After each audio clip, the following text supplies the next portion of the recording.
الملك المغربي دار قرار انه منع ربما المواطنين تماما انه عندما يذبحوش اضحيه العيد الى غير ذلك.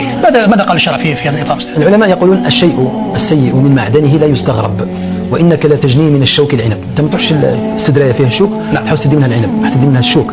فعفى الله عنهم وهداهم الله. هذا النظام سبق له ان صرح بهذا في وقت ابيه السابق رحمه الله.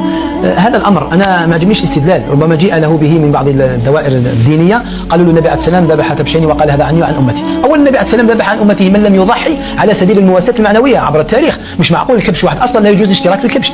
فالنبي كانت مواساه معنويه لامته الفقيره الى ان تقوم الساعه. ثانيا انت كي تقول ما عندناش الكباش وما عندناش الخلفان، ازمه اقتصاديه.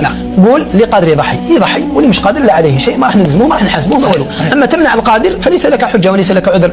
ولكن يا شيخ يا نور الدين يرحم والديك، اللي عنده تجاره القنب ولا تجاره كلام مقننه ماذا تنتظر منه ويعتمد عليه في الاقتصاد؟ تنتظر منه يعظم شعائر الله، ومن يعظم شعائر الله فانها من تقوى القلوب. يعني احنا قلوبنا مع شعبنا واشقائنا في المغرب، يعني الشعب ليس عندنا مشكله كما قال السيد الرئيس. لا قال لك ما عندناش مشكله مع اخواننا في المغاربه، ولعلهم يهتدون ويبدلوا هذا القرار ويخليوا الناس اللي قادر الله يسهل عليه سيدي نضحي وجاري النكسه منويه ويشترك الناس في الابل ويشتركون في البقر، والامر واضح. يعني امام احنا تعالوا تغلوا الاسعار، ولكن يطرح ربي البركه، واللي مش قادر يعاونوه اللي قادرين يتصدقوا عليه، واللي قادر هو راه يتوكل على الله وما فيش داعي. ولكن ما تديرش قرار هكذا قرار سياسي نعم، وتفرض ربما تولي بعد فيها عقوبات ومتابعات لمن كما راه اوروبا يقول لك ممنوع الذبح. ما الفرق بينك وبينه اذا؟